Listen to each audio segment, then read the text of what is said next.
Peace and Black Power families, brother Agyei Tyehimba from Harlem Liberation School, where, as you know, we teach Black people to wake up, clean up, and stand up. The mission has never wavered. We've never changed. We've always stood on our square. We always for Black people first and foremost. While we can see oppression and recognize humanity in other places, we start with ourselves, as true Black nationalists and Pan-Africanists do. Family, we greet you with the greeting words of Wukusu, the acronym we use at Harlem Liberation School, which means wake up, clean up, stand up, from our legendary brother and Baba, freedom fighter, Malcolm X. Well, family, today we have some very interesting news. Your president, who actually stops being the president, I suspect, as of maybe midnight, Joseph Biden decided to pardon Marcus Mosiah Garvey, perhaps the greatest Black nationalist Pan-Africanist leader in history, perhaps. And I want us to kind of dissect this and deconstruct this. It's very important, family, that we not be simplistic, that we be analytical. When we see things in the news and the president said this and they vetoed that and this congressman stood up for this, we have to have an analysis of that. And then analysis can't just be, oh, he signed a pardon, very good, that's so nice. No, we got to be strategic. We got to be critical. Why did he do that? What does it mean? Does it benefit anyone? Who does it benefit? What's the public agenda in him doing it? What's the private agenda? Let's get into it very quickly. First of all, family, let me show you so you can understand when we say pardon, where that comes from, so that we're very clear. It's important that we educate on this channel. This channel is not just about propaganda. People need to know, well, when we say pardon, what does that mean? And what gives this president this right to do that? So let's look at it. I'm here at constitutioncongress.gov. This is an official site. The president gets his or her power to pardon from the Constitution, family, right? The Constitution, Article 2, Section 2, Clause 1. And I'm going to read it. You can see it on your screen. It says, the president shall be commander-in-chief of the Army and Navy of the United States and of the militia of the several states when called into the actual service of the United States. He may require the opinion and writing of the principal officer in each of the executive departments upon any subject relating to the duties of their respective offices. And this is the part we're interested in. He shall have power to grant reprieves and pardons for offenses against the United States, except in cases of impeachment. If a president is impeached, they cannot be pardoned. But this gives broad powers to the president. Now, that article is actually telling you, defining what the president's role is, and his or her powers. And one of their powers is to grant reprieves and pardons. So you might know that presidents in the past have granted pardons. I believe that one of the people Joe Biden pardoned was his son. Bill Clinton pardoned his brother or half-brother for his cocaine-related offense, right? Gerald Ford pardoned President Nixon for his alleged role in the Watergate scandal. So pardons are nothing new. Presidents have been using it. It is certainly a very huge power to be able to pardon someone, particularly when the person is alive, and you pardoning them may mean that they don't do jail time or their jail sentence is commuted and they can go free. When it's someone like in the case of a Marcus Garvey that's been dead for close to 100 years or so, it's different. It hits differently. And I want us to kind of talk about that, but I want us also now to look at the statement, the official statement from the White House, the statement from President Joe Biden on the clemency actions, the pardons today. This was done today, a few hours ago. It reads, America is a country built on the promise of second chances. As president, this is Joe Biden, I have used my clemency power to make that promise a reality by issuing more individual pardons and commutations than any other president in U.S. history. So it's doing a little bragging right there, right? Today, I'm exercising my clemency power to pardon 5 individuals and commute the sentences of 2 individuals who have demonstrated remorse, rehabilitation, and redemption. These clemency recipients have each made significant contributions to improving their communities. So as I skip forward, he lists the different people that he pardoned today. He's pardoned other people throughout all these years, right? These are the people he pardoned today. So I'm going to read that. You can probably see it with me. Marcus Mosiah Garvey, 1887 to 1940, was a renowned civil rights and human rights leader who was convicted of mail fraud in 1923 and sentenced to 5 years imprisonment. President Calvin Coolidge commuted his sentence in 1927. Notably, Mr. Garvey created the Black Star Line, the first Black-owned shipping line and method of international travel, and founded the Universal Negro Improvement Association, which celebrated African history and culture. Dr. Martin Luther King Jr. described Mr. Garvey as, quote, the first man of color in the history of the United States to lead and develop a mass movement. Advocates and lawmakers praise his global advocacy and impact and highlight the injustice underlying his criminal conviction. And that's all we have about Marcus Garvey, right? All right. This is, let me get back. Stop sharing. Okay, family. First of all, Marcus Garvey was not a civil rights, human rights leader in the way that we think of a civil rights kind of Martin Luther King-ish, Reverend Ralph Abernathy-ish, integrationist, can't we all get along type, right? Certainly a human rights leader, but it's a lot more accurate to frame Marcus Garvey as a Black nationalist and Pan-Africanist leader, right? Call him what he was accurately. But this is what I want to really get to, because we as Black people think carrots are dangled in front of us all the time, family. All the time we got some council member, some congressperson, some president, some corporate exec dangling some type of what's supposed to be a victory in front of us. And we're supposed to do somersaults and have parades and break out the champagne and the fireworks because President Joe Biden pardoned Marcus Garvey. But this is a bittersweet victory. We might say it is a victory in some respects, family, but it's bittersweet, and we got to talk about it.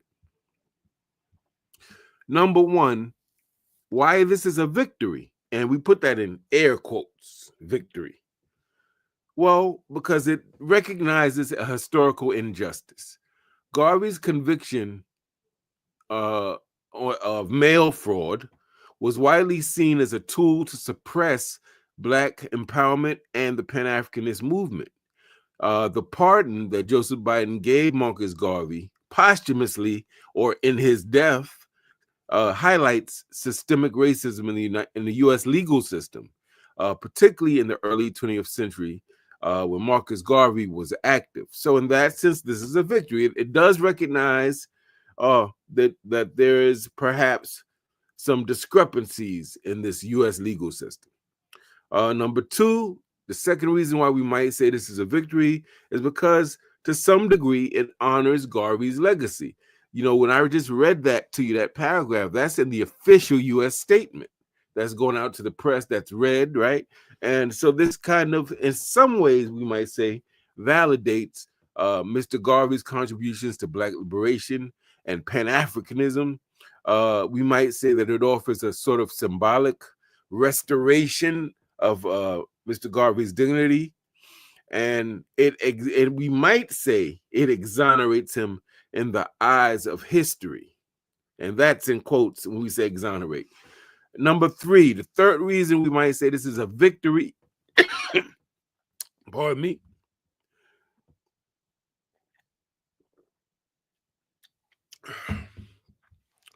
the third reason we might say this is a victory, the pardoning of Marcus Garvey today, is its inspirational impact. So this serves as a teaching moment for future generations about Mr. Garvey's ideology and his political struggles and how the government moved against him unfairly. So in that sense, it's a teachable moment. You know, as a social studies teacher for many years, this would definitely be something I'd be talking about in my class. Also, it encourages a sort of a re-examination of other freedom fighters who were unjustly criminalized by the state, by the United States. So that's important. So in that respect, in those three ways, we might say, when President Joseph Biden pardoned Marcus Garvey today, it was a victory, right?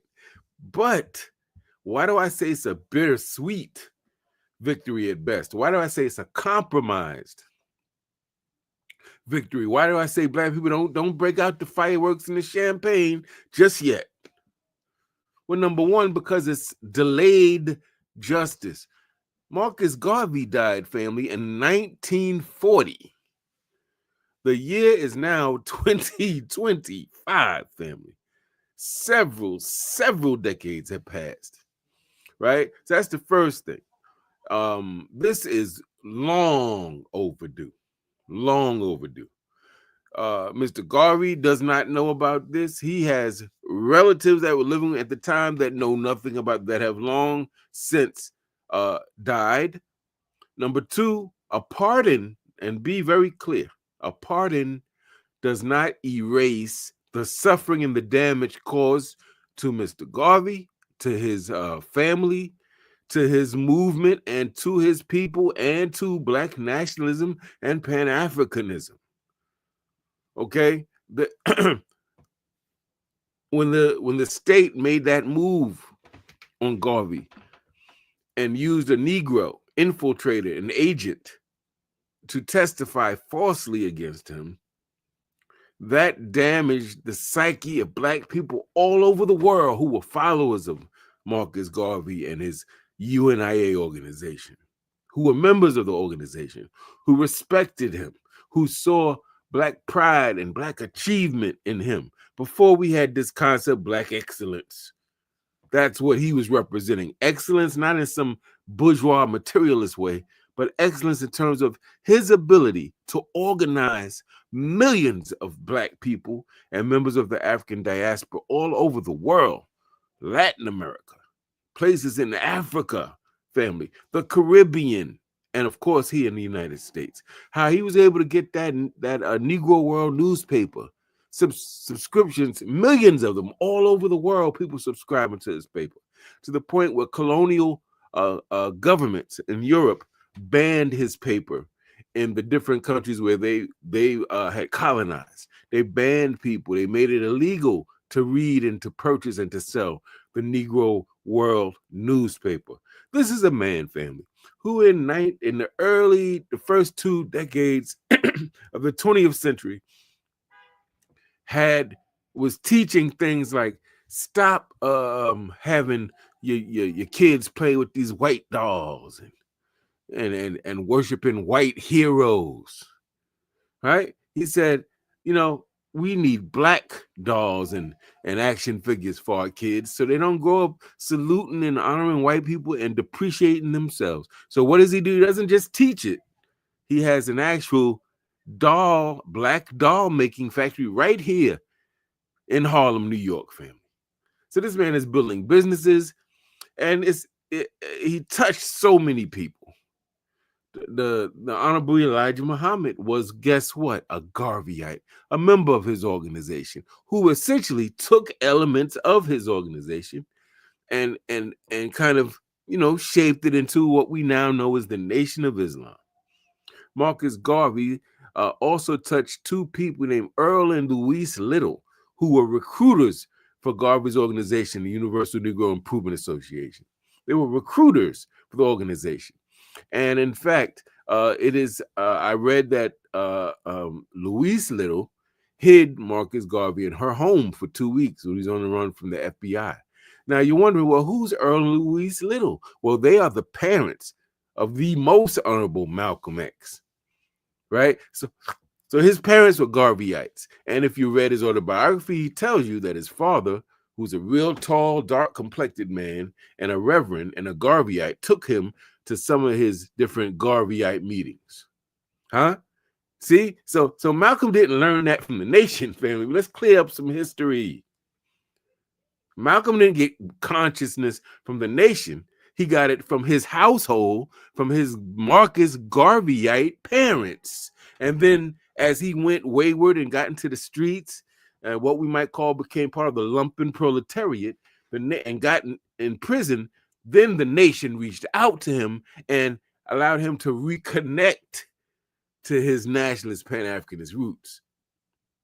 This is Garvey, family.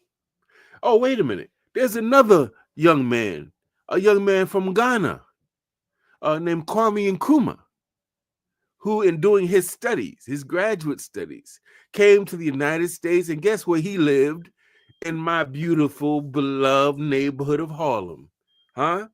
And as he's in Harlem, guess who he's running into? Different teachings and readings about a man named Marcus Messiah Garvey. And he's reading everything he can on Marcus Messiah Garvey. So when he goes back to the continent of Africa, and now he goes to that Manchester conference, that 5th Pan-African Congress. Uh-oh. I think I lost my camera.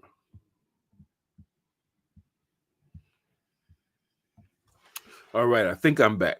When he goes to that Manchester conference, that Pan-African conference in England, the 5th one, and they're all talking about revolution and they're part of this African independence movement, he goes back fired up by the teachings of Marcus Garvey, who he said is one of his biggest heroes. Kwame Nkrumah said was Marcus Garvey, one of his biggest inspirations. And so he names his I think it was a airline, right, at the Garvey.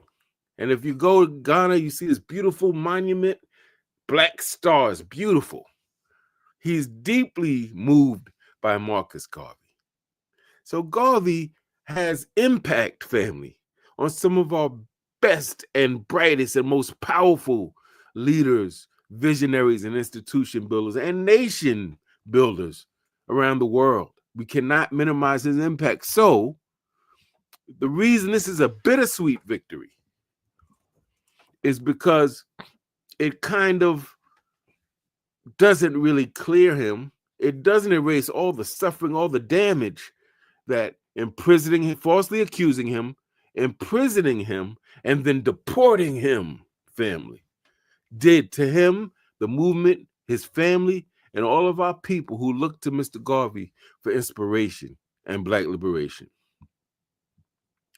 Now, how about this? The other reason that this is a purely symbolic gesture is bittersweet. We shouldn't be lighting fireworks and going out having parades and cookouts because he got pardoned. Is number two, the pardon does not address structural systemic issues.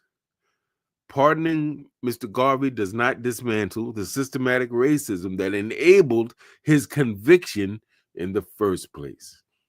The U.S. government continues during the apprehension of Mr. Garvey, and even up to this day, continues to criminalize Black leaders, Black liberation movements, Pan-African movements.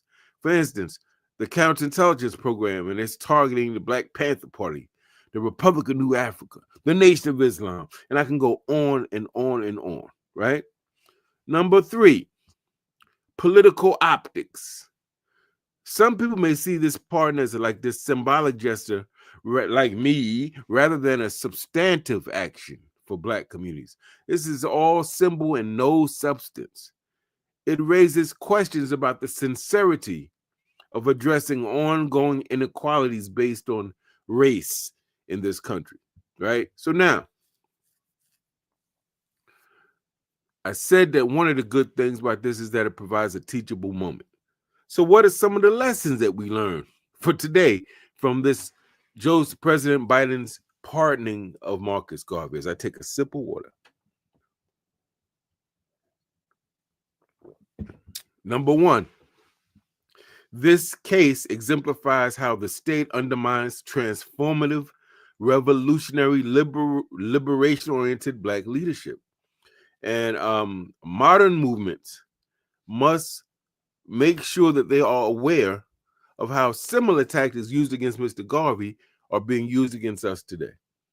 We must develop better ways of separating the agents and the informants and the people, the mischief makers among us, of being able to identify them and having ways to deal with them so they don't corrupt our movements.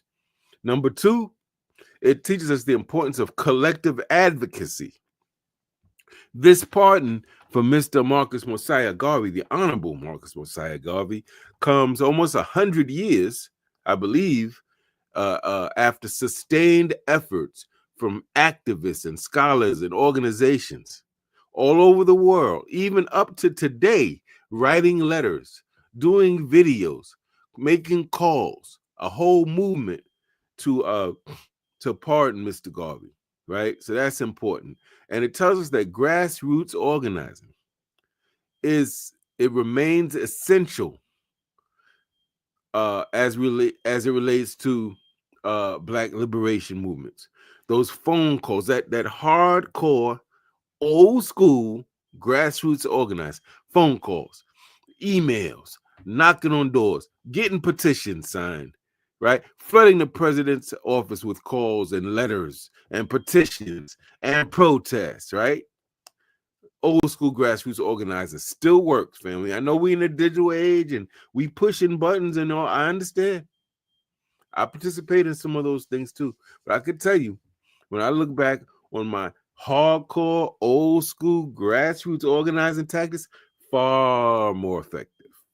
You engage more people, you build solid, substantial relationships with people on the ground. You're helping people in real life scenarios. You got your finger on the pulse of the community. You know what's going on.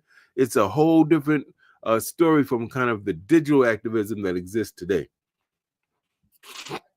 Number three, I would say that this moment we can use, as I'm doing right now, to educate people about Mr. Garvey's achievements. You know, family, I can tell you as a social studies teacher for many years, as a person who helped start a school right in the Bronx that still stands, a lot of our people know nothing about Marcus Garvey. 50, 60, 70 years old, only thing they know about Marcus Garvey was that he was Black. Or maybe that he lived in Harlem, or he had an organization, but they know very little about Mr. Garvey. And this is almost criminal, considering all the work this man did and all the suffering he had to deal with and all the people that he helped to touch and movements. I didn't tell you, family, this man touched Kwame Nkrumah. This man touched Malcolm X's parents, who were members of the UNIA, and of course, by extension, he deeply impacted Malcolm X himself. He also was a very important figure. He had long since been dead for about 20 years prior, but he was a very important figure and influence of the Black Power and Black Arts movement, because the things that they were calling for, Black people owning their own institutions, having our own nation, being able to defend ourselves, having our own businesses, are the same exact things he was calling for in 1914, 15, 16, up to 1925, when he was deported back to Jamaica. So that's important for us to understand. But he also touched W.B. Du Bois, who at the time, they were kind of enemies. I'm sorry if you hear background noises, family. I'm in the house, so I apologize for that. But so they had this kind of a little bit of a rivalry. They called each other some pretty ugly names. I'm sure if they could take those things back, they would. But check this out. Garvey died really young. I think he was 52. Du Bois died in his 90s, mid 90s. So he lived long enough to make a dozen mistakes, you know, and really to think back, to have a long period of time that he could really kind of process things in hindsight. Do you know that Du Bois wound up renouncing his United States citizenship, moving to Ghana, a newly independent country in Africa, led by a man that was deeply influenced by Marcus Garvey, and lived out the rest of his life in Ghana, and essentially came to say, I was wrong on some of what I thought about Marcus Garvey, that I misjudged him in some respects. Very interesting, right? So it's very interesting. But guess what? Not just that. This is another moment to teach the people, our young, our elders who know nothing about him. This man influenced a whole movement in Jamaica. Yes, called Rastafarianism, family. So when you hear people like Bob Marley and Peter Tosh and different people back in the day that were playing reggae music is the music of Rastafarians. It has a political edge. If you listen to it, get up, stand up for your rights. Right? Yeah. So, keep your culture. Don't be afraid of the vulture. Huh? Yeah. That has that political edge because it's based on the teachings of Marcus Garvey. And remember, Marcus Garvey had said that a prophet will come out of Ethiopia. And so they saw that as Haile Selassie, right? So Garvey's impact is tremendous, even though he died, middle-aged man. And you know how he died? Here's the other thing. Why it's a bittersweet victory. When you got people you trust, this man's spending 20-hour days fighting for us. Everybody else sleeping, partying, drinking, whatever they jiving around, dancing, telling jokes, whatever they doing. This man's working.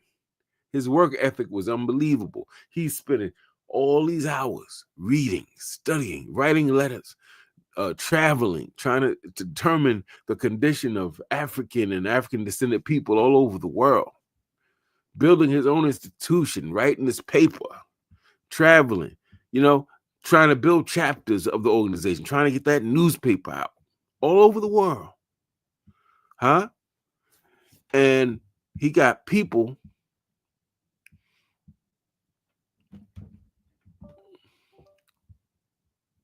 and he has people who are straight up lying on him, reporting to the government.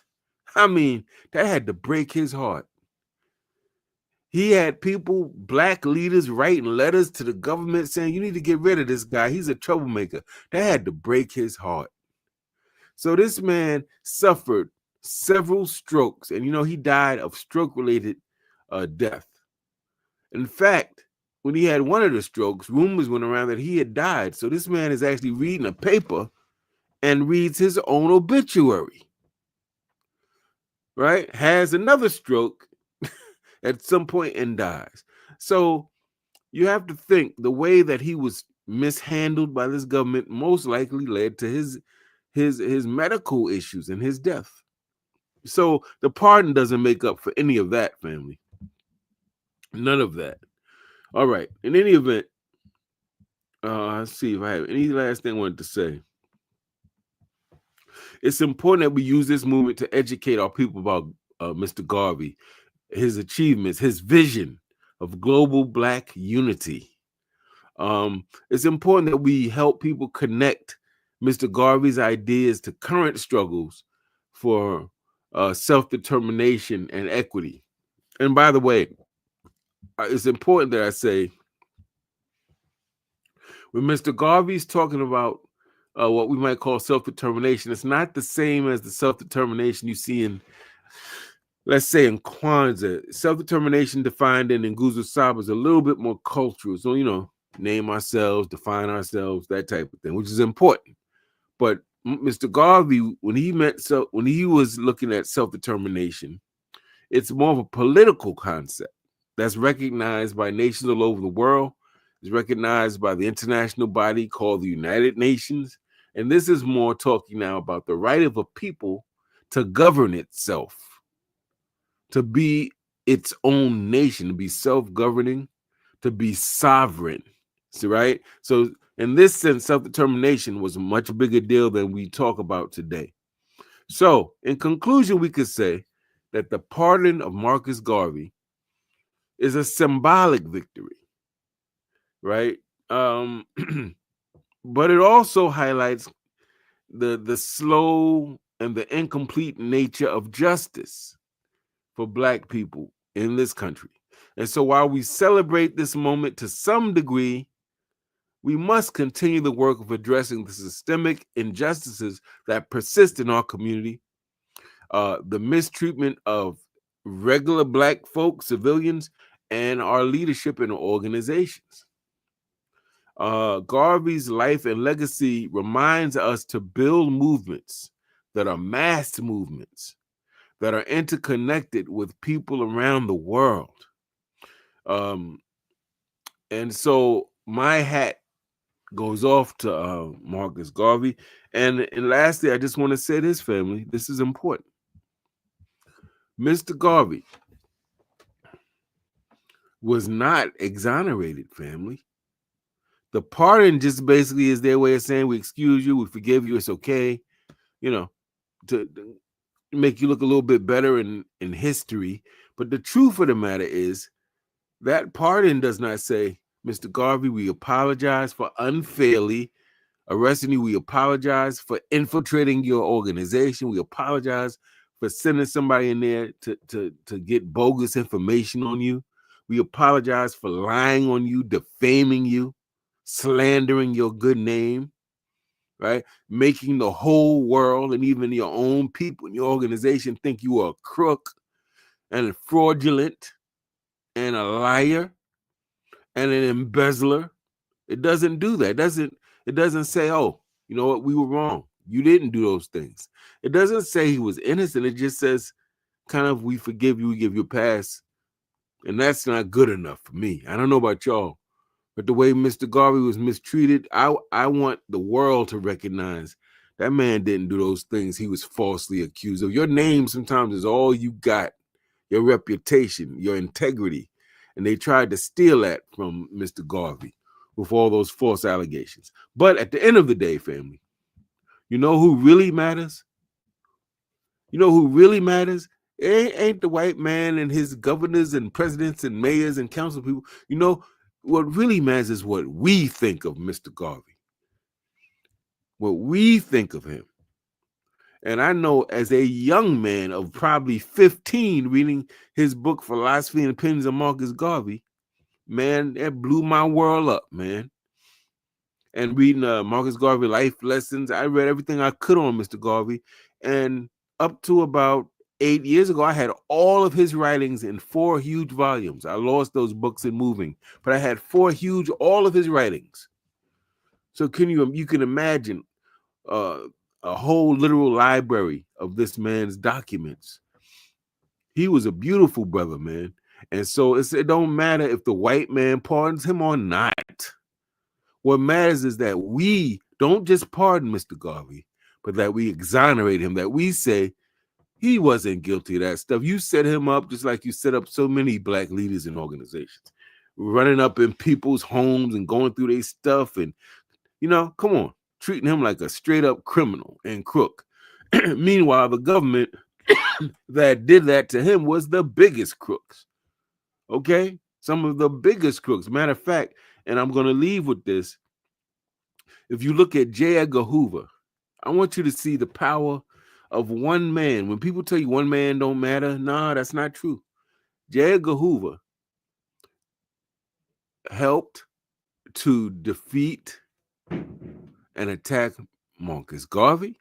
And guess what, family? All the way from Marcus Garvey, all the way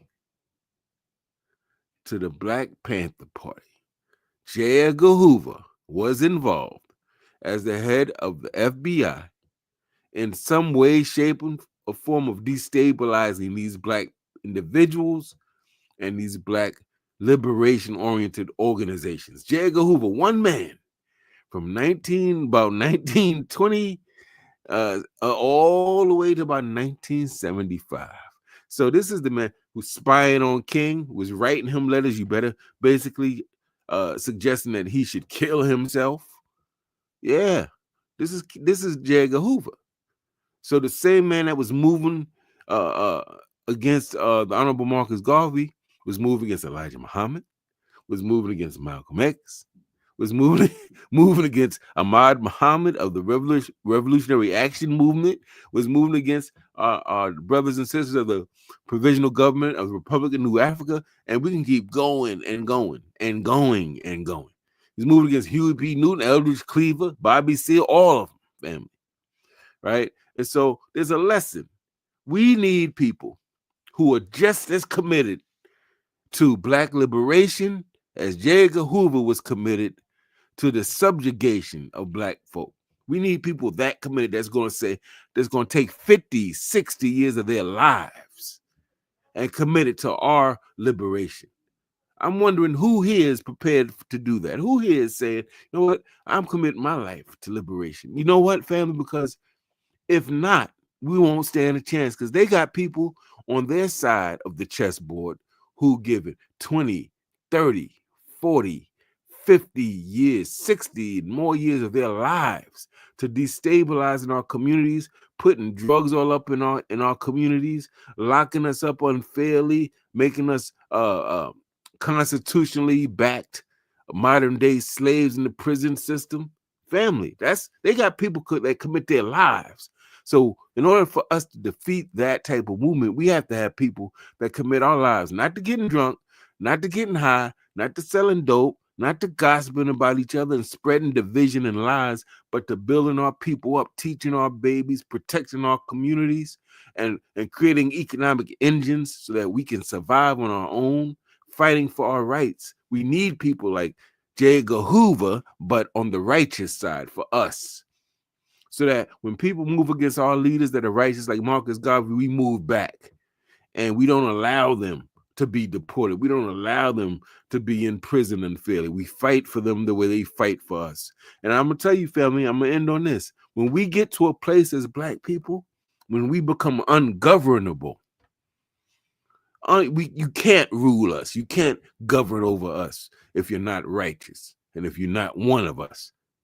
Then it's a new day. It's a new day, family. When that happens, it's all over, family. As long as you say, I don't like what they did, but yeah, we're going to pay your taxes, we're going to follow your laws, and we're going to stop the rally when you say, and we're going to go to the damn mayor's office for a permit to have our protest, we ain't never going to be free like that, fam. I can tell you that from day one, you'll never be free. I wish I would go to the mayor's office for a permit. For a protest. You see, we get to the point where we say, nah, you're not touching not another hair on one of our kids ever. You will never touch another hair on the head of our children ever without severe consequence. See, I'm one of those Biggie Smalls type brothers. Biggie said there's going to be a lot of slow singing and flower bringing if my burglar alarm starts ringing. That's what I'm talking about. Issue a policy. We get to that point, and that's no hate speaking, fam. That's love. That's saying, listen, I love my mama, my lady, my peoples, my daughter so much, I'm going to protect them. The first line of defense is teach them right, so they can protect themselves by acting righteously and not putting themselves in foolish positions. But guess what? You can be the most righteous Black person on this earth, and you can still have some white vigilante or white supremacist attack you. And when that happens, there needs to be a policy in place. Not going to talk too much on it, but the policy is simple. Touch one, 10 of y'all gonna feel it. And if something tells me that with that type of policy that's enforced, you're going to find out. You're going to find less and less people touching you. You see, when a cop gets killed, what happens? That's the cops it's a big deal, isn't it? The cops make that a big deal. You a cop killer. Why? They're trying to send a message, family. They're letting you know, you touch one of us, it's a wrap. You see? But we're so, oh, family, I don't know. All I want to say, family, is respect Mr. Garvey. Learn more about him. Don't go out here having cookouts and doing fireworks because he got a pardon. The pardon is nothing but symbolism, right? That has not repaired anything. Mr. Garvey has long since been dead. His name has been dragged in the dirt and the mud. And many of you, some of you, who will watch this show, if not some of you right here now, believed what the government said about him, that he was a crook. You know how we do, family. You can say anything about a black man, a black woman that's fighting for us, and we believe everything. You know, we don't give them the benefit of the doubt. We just believe all the craziness. And so that stuff has not changed. You know, that stuff has not changed. You go to average black person, don't even know who he is. Some people are so scared they're afraid to say his name and teach about him. So we have to do the work. The community organizers, the educators, teach our children and our families that this man was exemplary in character, in work ethic, in his vision, in his reach, in his scope, and all the people, organizations, and movements he influenced and touched. He is man, he's the man, and that's the designation he gets from me. I know that. Family, I don't know if anybody had any comments or questions, but I'm getting ready to sign off. I've had a long day, meetings and all types of stuff going on. I need to get some rest. I had to get that out, family. I hope I didn't waste your time. Thank you for listening, tuning in. Please subscribe. Next month, we're going to have some heavy hitters, family, all month. All right. So make sure you tune in, make sure you subscribe. Thank you, family. Peace and Black power. If we organize, if we study, if we learn from our elders, right, and we try to work things out amongst ourselves, we will win no matter what they do. Peace and Black power.